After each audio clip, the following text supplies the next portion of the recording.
One thing that I don't think AI or artificial intelligence could ever disrupt or ever replace is the kind of warmth and satisfaction that you find from making a genuine connection to another human being. And I can't think of really any other companies or any other services that facilitate this better than a gay group tour operator. You're listening to Queer Travel Chat by Two Bad Tourists.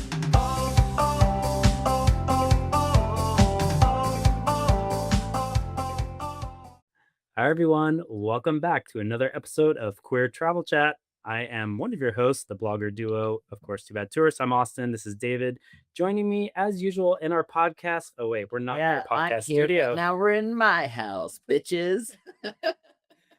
So if you are a regular listener of our podcast, you'll know that my second spare bedroom also doubles as our podcast studio. Fascinating. Yes.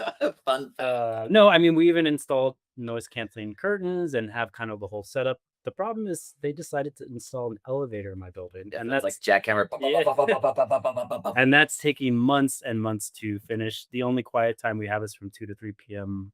Lunchtime our time.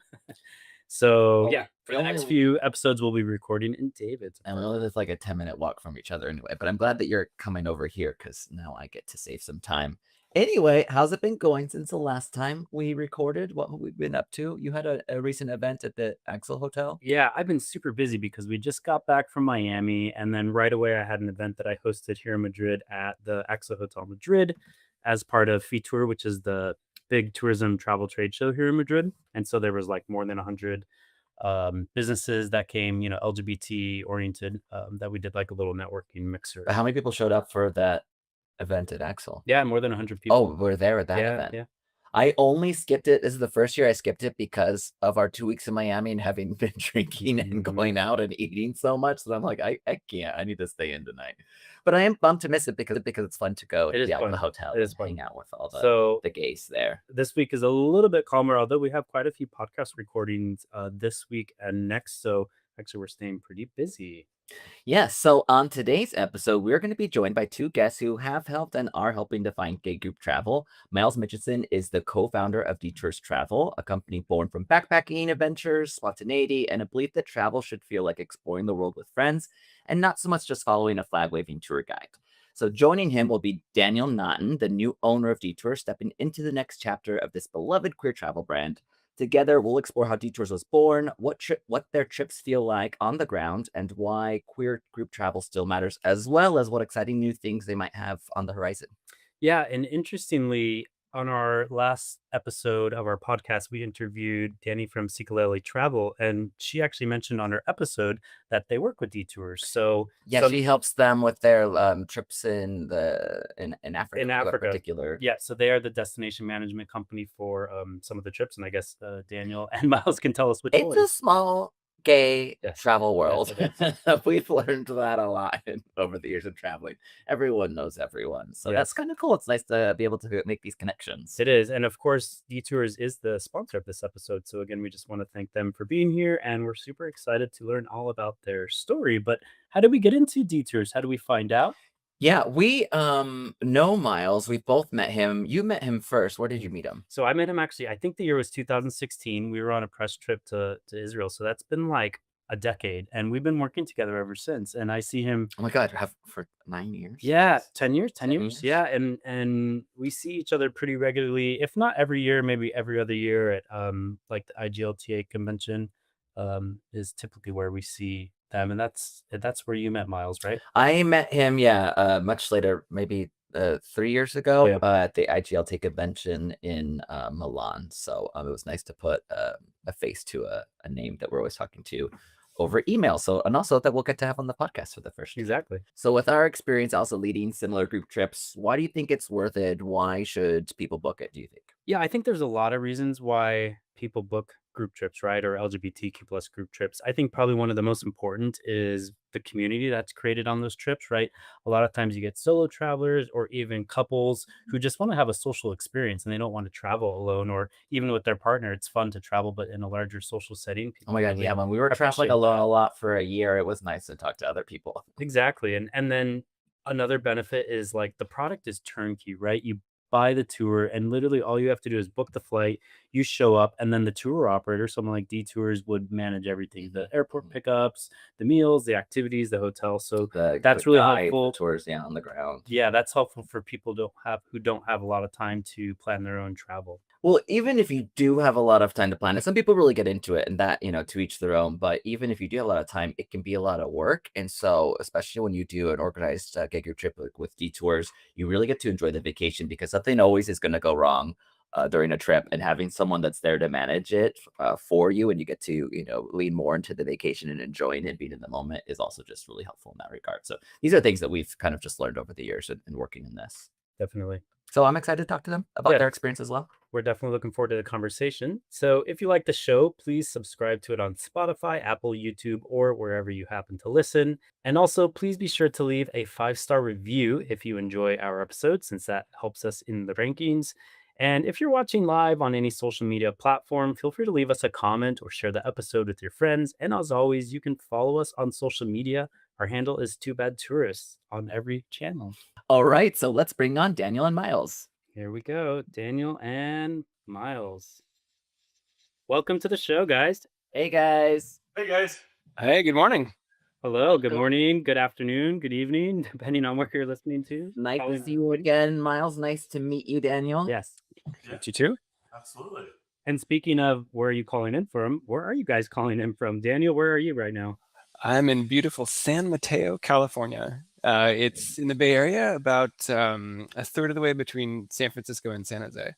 Okay, got it. And Miles, where are you at? And I'm just south of Vancouver in a place called White Rock that's right on the U.S. border and right on the water. Yeah. Okay, perfect. So we got people from all across the Yeah. island there. Yeah, so it's like you're starting your day over there, right, guys? We're And we're wrapping up. wrapping it up. Totally. Sure. Well, to get us started, Miles, can you tell us a little bit about yourself and where you're from, where you're based, and then we'll ask Daniel after you. Yeah, I'm from actually I've moved back to my hometown just south of Vancouver, so this is where I'm from. The start of Detours was about 13 years ago. I had been leading college party trips in Thailand for a few years when I was in my early 20s, and there was a lot that I really liked about that, and then there was a lot that after 3 years of leading around drunk college kids that I didn't love anymore. And so Detours came about by kind of pulling the things that I really liked about that type of travel and creating something that I thought people would really like. 3 years is a long time to be leading around a bunch of drunk college Yeah. kids. So I It think that's was- the last 6 months. It was a lot. Every trip was also 40 days long. And so if you got a good group, it was amazing. But if you got a challenging group, Yeah. you were with them for almost 7 weeks. Wow. That's could be heaven or hell. Right. Before we get more into Detours, Daniel, tell us a little bit about yourself, where you're from or based, and before you got involved with Detours, what were you up to? Sure. I grew up in upstate New York, not quite Canada, but pretty close, just outside of Syracuse. My folks are from California, however, so I've actually moved back to where I lived until I was 7, and my kids are actually going to the same Montessori I went to. So similar trajectory to Miles in that sense. Most of my career has been in corporate finance, actually, as opposed to travel and group tourism. So I was the head of finance for a software company that was sold in 2021, and then for a healthcare payments platform. But I wouldn't call it a midlife crisis. I'd call it more of like a career pivot. When I turned 40, I asked myself, what am I really passionate about? What do I really want to do with my life? And it's travel. So I looked for a business to buy. I was connected to Miles, and then after our first meeting, I was just like, okay, yep, this is the one. This is it. Yeah, I want a slow clap for you for leading corporate finance and getting into travel. Yeah. Yeah. So that's an awesome Much joy. more fun, doesn't it? Yeah. And I am really interested to hear like how you guys got connected. But before we do that, I want to know kind of like from Miles, from your perspective. I mean, you talked about why you started it, the college trips. Can you talk a little bit about the evolution of the company from the start point to where we're at now that Daniel's joined? Yeah, it's changed a lot over the years, that's for sure. When I started, I was 27 years old, and so it was created to be a very adventurous, like cheap accommodations, super cheap trips. I think the first trips we ran were 15 days and $1,400. Like it was they were pretty adventurous or basic. But it was pretty quick right off the bat that there was pressure to make things nicer, and so over time it's just evolved in that way. I think things have got better and nicer. We still don't consider ourselves a luxury operator. We operate at about a 4-star level, but yeah, that was kind of the change over time. The first 5 years were really like slow building things, and then we've grown quite a bit over the last 8 years or so. And Daniel's come on. What are you in almost 4 months now, or almost 3 months? Not even 3 months yet, although it feels like I've worked here for at least 3 years. I bet. I bet. Yeah, he's hit the ground running since he took over in early November. But Well, before we get into the transition, Miles, I also want to ask you that, just kind of looking back at the brand of Detours, what do you feel most proud of, and especially in how it's evolved? I really feel most proud about the life-changing elements of it. We regularly talk to people who have come on a trip, and everybody that we meet are in different circumstances of their lives, and I love hearing that having a safe space for gay people to come together and meet other people in this kind of travel context with new experiences and that sort of thing is really powerful. And I really love to see authentic, like genuine relationships form, and people coming out of their shells and experiencing new things. That's what I love and I feel most proud of. Okay, so I'm actually interested, Daniel, to hear from you. Yep. Like, so we understand you're the new owner. You mentioned that you were connected with Miles previously. So how did you first get connected, and how did you come across Detours? Yeah, it's pretty simple. I don't know where you're based, but if you're based in the United States and Canada, if you're looking to buy a house, there are lots of exchanges called, Redfin and Zillow, where you can see lots of homes in the area that are for sale. Believe it or not, there are similar exchanges for businesses. Some which are open to the general public, some of which you have to be qualified for. So I found a travel company based in Canada on one of the exchanges, and it looked really cool. But first I was like, oh, it's based in Canada. Okay. I like Schitt's Creek. Yeah, Canada. That sounds cool. So And, American. and I like Heated Rivalry, right? But the company was described as a niche tour operator, and so I thought, okay, niche, that could mean a lot of things. Like, so this is one of this like nudist, operations. I don't know, but I thought, well, yeah, it can't hurt just to email the business broker and just kind of get a sense of what it is. I found out it was, very, very much, not a nudist, but a much more conventional tour operator. But what stood out to me immediately was all of the positive feedback and the almost 500 5-star Google reviews and Yelp reviews Yeah, that, great. that it had. So before I even met Miles, it was clear, oh, these folks know what they're doing. I mean, this is a really established company. And these trips just look really, really cool. Like I've got 2 kids, so it's hard for me to travel, but I want to go on all of these. And so I've scheduled a meeting with the broker, and I guess the rest was history. So how long have you been on the team now so far? Did you say a few months? Yeah, we closed the transaction on November 3rd, Okay. so not quite 3 months. So how has it been going? How's the transition been so far? It's really like drinking from a fire hose. And one of the things you learn is just what's really makes a lot of sense for a solo traveler or a traveler with a group of maybe 3 or 4 friends doesn't really work for a group tour operator. So there's been a lot to learn. I've learned more about the Canadian employment and tax law than I ever thought I would know in my life. Oh, wow.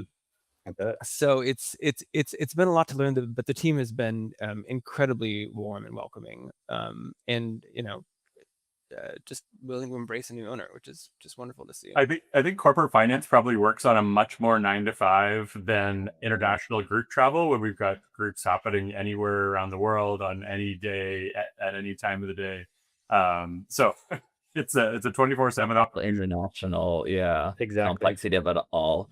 Well, and continuing about talking about the transition specifically, how did you both approach this change with your, especially repeat travelers? I imagine that you have a lot that love to repeat with Detours, and that Detours community overall in mind. I would say we've got a really incredible loyal following of people. So it was really important for me in the sale process to choose somebody who I felt was going to be the right person to take care of our travelers, but also take care of our existing team here. And the other important thing with maintaining that relationship that we have with our loyal travelers was ensuring that our team here stays on, because each one of them connects to our travelers, whether it's on the trip, like as a trip leader, or whether it's our guest experience manager, Maurice, or operations with Laura, or our COO, Shane. They make real direct relationships with each one. And so it was important that they're in a good spot and that the new owner is the right person. And so Daniel and I happen to be born 2 weeks apart. Oh, that's right. Yeah. Oh, wow. And yeah, his husband and himself live on the West Coast here, just quite a bit further down than my partner and I.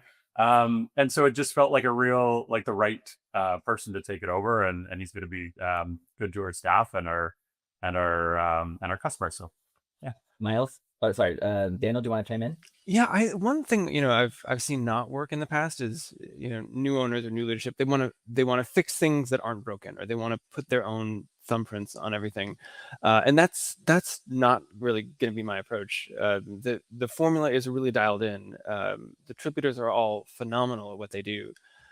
So I'd love to add some new destinations, places, my favorite places in the world that I'd love to share with our guests. But in terms of the formula, in terms of who leads the trips, how they're structured, if it's not broken, why change it? That's a good mindset to have about it. I'd be really curious, Daniel. I mean, since you're kind of coming into this, taking this new leadership role, like, why do you believe gay-specific group travel is still important today?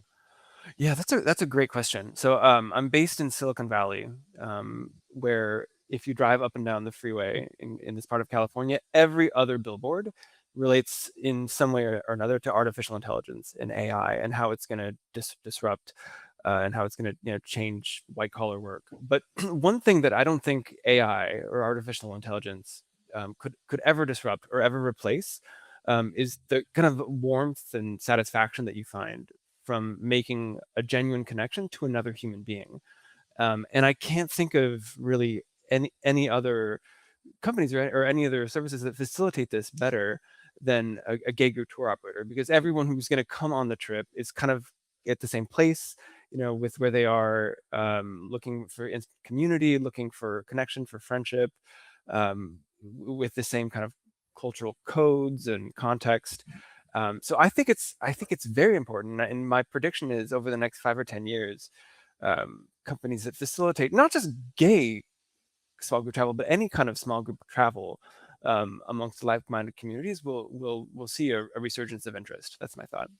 Yeah, I understand like the community aspect of it being so important too, because we do our own hosted group trips, and there's always that like nervous energy on the first day, and people don't know what to expect, and they're out of their comfort zone a lot. But then by the last day, oh my God, the hugs and the crying and the exchanging contacts. The meals that we've had where people have gotten up, and like you said, Miles, they talk about like life changing, and it's incredible. And I mean, you're 100% right. There are some things that AI and technology like just can't ever replace, like personal connections and traveling together and stuff like that. Well, and on that note, so let's talk a little bit more about a Detours trip. Miles, I'll have you answer this since you know a bit more from A experience. little bit more than me, just a little tiny. I'm sure you can answer great, Daniel. But Miles, I know that you offer or that Detours offers a lot, a wide variety of trips in many different destinations. But for our listeners that have never done a Detours trip, can you explain like what maybe an average day-to-day might look like? Yeah, I guess it can really depend based on the destination, but the one thing that we always like to ensure is in all of our trips is flexibility.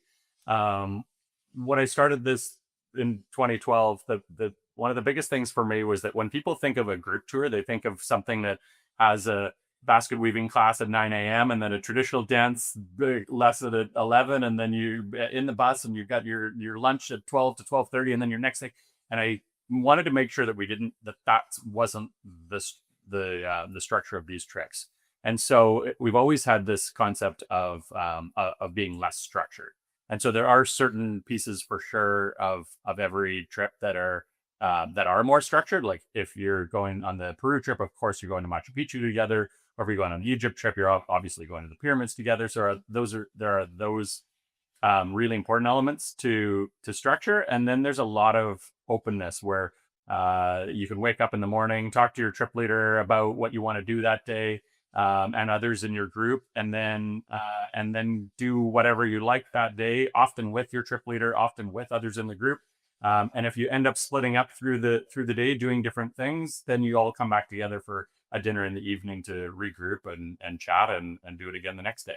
So it's that flexibility that we really like to put in our trips wherever we are in the world.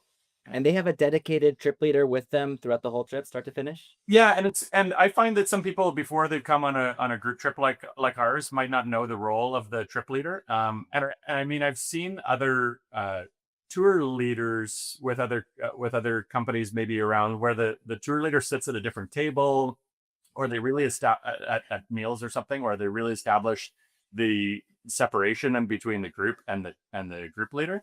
And what we always instill in our trip leaders is that you're just as much a part of the group as anybody else. It's just that you've got the experience there and the knowledge to sort anything out. So that's another really important thing, is that our trip leaders are essentially traveling concierges and traveling friends, and a long list of other things, traveling therapists, traveling traveler, Wingman at the bar. yeah, their list of skills is very long, and we've been very fortunate to build that with an incredible group of trip leaders, and our travelers just love them. Yeah. Well, speaking of travelers specifically, and I'll pitch this to whoever wants to answer it. Like, what type of traveler would really thrive on a Detours trip? Do you want to give me to give my thoughts? Yeah. And then Miles can either correct me or build on my point. A few things. So someone who wants community, who wants to make new friends, explore a place, leave the driving to somebody else. So not where you don't have to plan everything yourself, but also not where you're going to be like following the lady around with a big flag and through the museum, and staring up at the yellow flag and herded around like a sheep. So it's a mix of someone who wants to just leave the driving to the professionals, be guided, be structured, but not have it be super regimented, where you're like following a timetable and you're looking at your watch half the time. The other thing is I'd say we're kind of at the 4-star level, so it's comfortable, high end. It's not super luxe, and it's not budget. So it's kind of like the upper mid range of the luxury band. How did I do, Miles? Yeah, that's perfect. The only thing I'd add to that is that we often get people, maybe when I'm out in public and stuff, and people say like, well, why do people need a group tour going to Spain or something? Can't they just go on their own? And I always say that the majority of our travelers aren't joining our trips because they don't know how to do it themselves. They're joining for the community part, for the social part, and sometimes for the ease of having a trip leader and somebody put it all together. But for most people, it's the social part and the community part, not the fact that they don't know how to do it on their own. Yeah, most I would find, at least in our experience, are well-traveled, or many of them are well-traveled. Sometimes it's the first time, but many times they're just exactly that case. For the group trips, the departures that you already have for Detours, I'm curious, what is one of like the most popular trips every year, and then what is one that is maybe mistakenly overlooked? I can try to take this one, from what I can tell, because I am a data and finance person. Our Greece trip, if it were like a Broadway musical, it's Phantom of the Opera. It's been running for like 20 years. It sells out every night. It's it hasn't been modified that much over the years. It's just an amazing itinerary. It's awesome. People love it. a trip that's overlooked on the other hand. I wouldn't say it's overlooked because we launched it a few weeks ago, but it's a trip that's really near and dear to my heart, and it's the France trip because it's the same trip that I actually made, slightly modified, but not really, throughout my middle school years when my dad took us to France to live for a few years, and when he himself was leading trips. So it'll go through the highlights of like this. I mean, I've probably done this myself 5 times, but I can really vouch for it. It's a cool trip where you do the river cruise in Paris and you see the light show on the Eiffel Tower, and then you go to Dijon and you taste the mustard. It's like it's a really memorable Did you itinerary. say your dad used to lead trips? Hmm. Oh, I think probably should have led with that. Yeah, that's part of why. Part of why I was drawn to gay group travel is because my father was he's still alive, but when he was working, he was a French professor, and he managed an off-campus studies program in Dijon, France. And so I did kind of 4 tours of duty with him, where he would lead 20 and 21-year-olds around Got it. France. The connections are all coming together. I see it Yeah. all sort of It makes working. yeah, you're perfect for this role. Well, Daniel, so I mean, like, it sounds like you're already kind of starting to launch a new trip. And what other things are you most excited about? Or, what do you see evolving in the new chapter with you as the leader? Yeah, like new experiences, new destinations. Well, we've launched a few new destinations. We've launched a trip to Ireland and Scotland, which actually, unfortunately, only has a few seats left for sale. That one was like the Barbie movie. It's kind of sold like hotcakes. We've launched a really cool trip, which is also doing pretty well through rural Japan. So it actually bypasses Kyoto. It's the goal of someone who's been to Japan before and wants to maybe see something else Hmm. that fewer tourists see. Where I see the brand evolving, and I'll just kind of tease it, is we've done so well with our existing community. We have a group of incredibly engaged folks who have been nothing but warm and supportive to me. A man they've never even met. When the transition was announced, I had folks inviting me for a cup of coffee if I ever pass through where they live. So my goal is to keep expanding the community and bringing more people into the fold. And I think I'd like to do that by offering trips, a little bit higher than the 4-star level and at a higher price point, to bring in folks who want that same structured spontaneity, that same sense of community, but with a little bit more like bling and luxury. Hmm. And then maybe over time even offer shorter trips that are closer to North America at a lower price point for folks who either would stretch to afford our $5,000 price point, or who just can't take 2 weeks off of work for whatever Right. reason.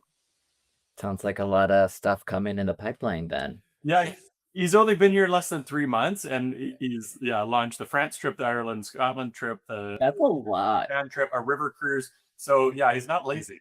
Well, yeah, we know what it takes to launch a new chip, and it is a huge undertaking. So good for you, Daniel. We know it's a lot of work. So it sounds like you're enjoying it and you're good at it. So well, Enjoying it for sure. Good at it. We'll see. No.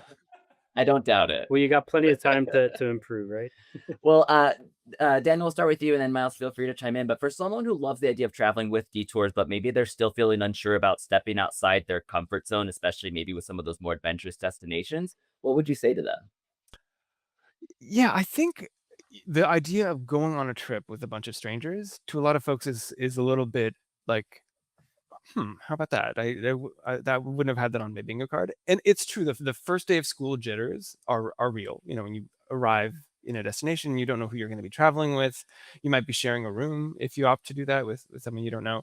But from what I can tell and from what I've heard, by day 2 or by day 3, fast friendships form. And I think friendships form faster when you're in a foreign environment where maybe you don't speak the language, or you're all experiencing something new for the first time. That's a really serious incubator of friendships.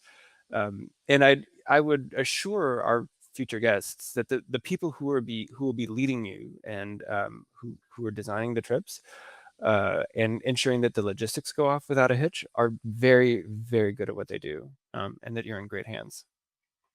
So I have a question. I'll pitch this to either one of you. Do you think? I mean, we've talked about your backgrounds. We talked about the evolution. We've talked about Daniel and new leadership and the trips that you're launching. I mean, is there anything that we didn't mention that you wanted us to ask, or something that you want to highlight? maybe I'll just touch on the last point that Daniel was talking about. And yeah, you guys know from running your group trips as well.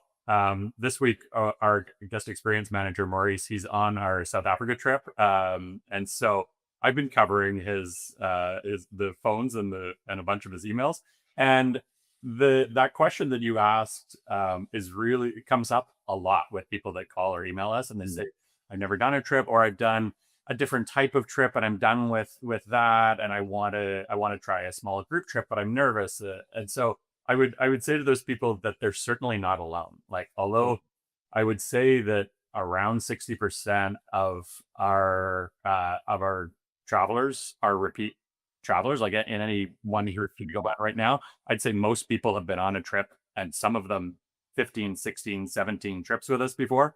But there's always some new people as well. And Daniel's right that the speed at which they go from like really nervous, unsure, like worried about what if I'm with this group that's completely awful. It's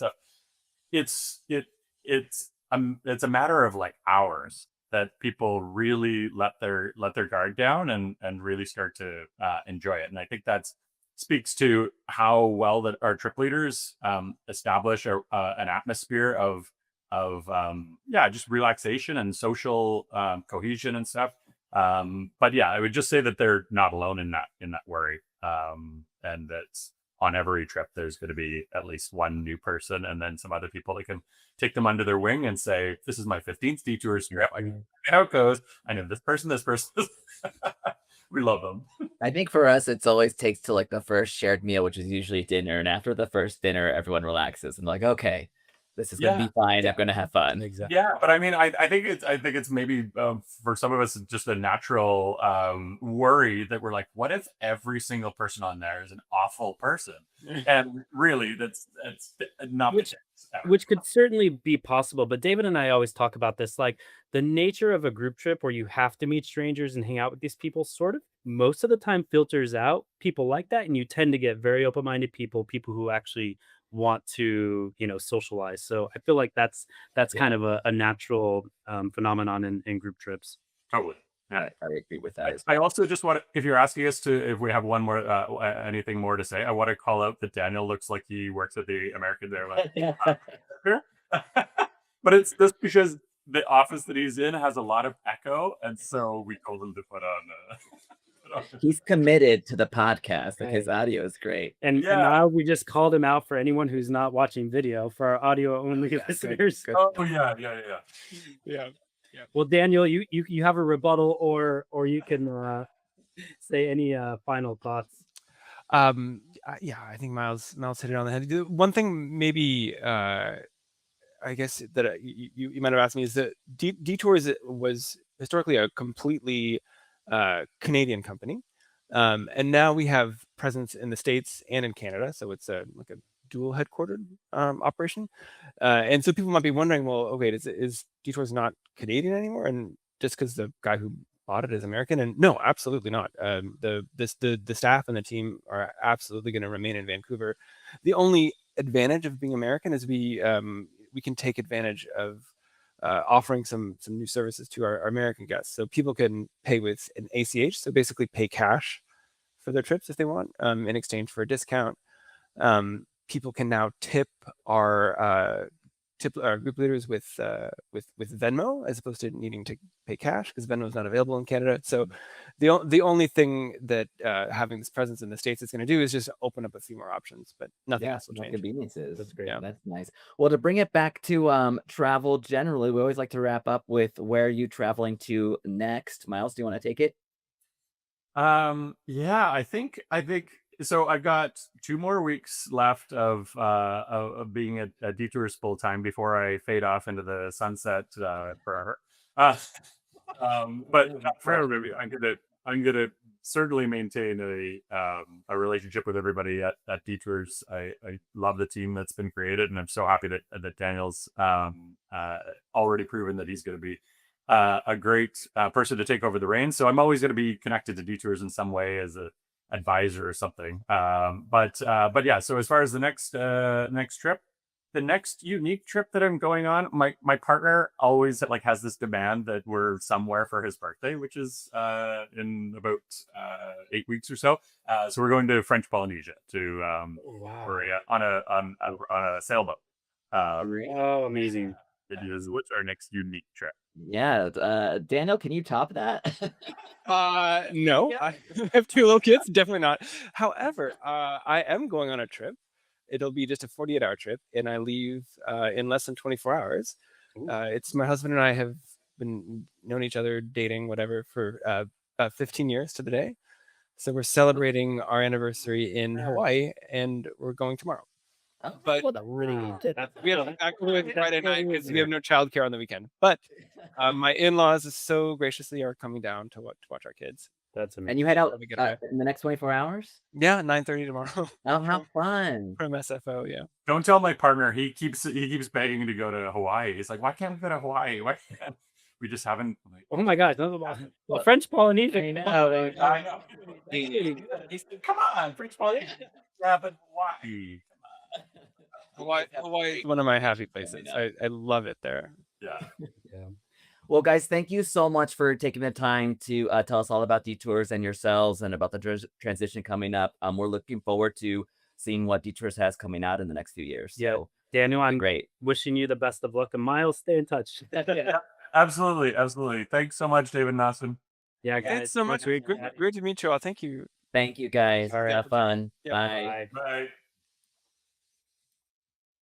All right. Thank you, everyone, for listening to this episode with Detours. If you are interested in traveling with Detours, you can check out their many trips on their website at detourstravel.com. Of course, we'll put a link in the show notes as we normally do. And if you like the show, please subscribe to it on Spotify, Apple, YouTube, or wherever you listen. Also, please be sure to leave a 5-star review if you enjoyed the episodes. And if you're watching live on any social media platform, feel free to leave a comment or share the episode with your friends. You can follow us on social media. We are always at Two Bad Tourists. What is on for our next episode? So for our next episode, we are going to be talking all about Colombia. So we're going to be speaking with Sam Holdren, one of our good friends from university, actually, who runs out in Colombia. And we actually did an episode with him. Haven't we already talked to that? We have. Yeah, we already talked with him, I think, in episode or season 1. So it's been a few years. But this time he has some new things happening in his business. He recently started sort of a secondary tourism business, which is called Queer Scout, which are experiences in Medellin and Colombia, and they're going to be expanding. And he's actually going to bring on a couple people from his team that work with him and actually guide the tours to learn. That's a new one. Yeah, more about fun. the activities that they do. So Okay, cool. Looking forward to talking to Sam and his team then. yes, we are, for all their new updates in Colombia. All right. Well, stay tuned for the next episode, and thank you for listening.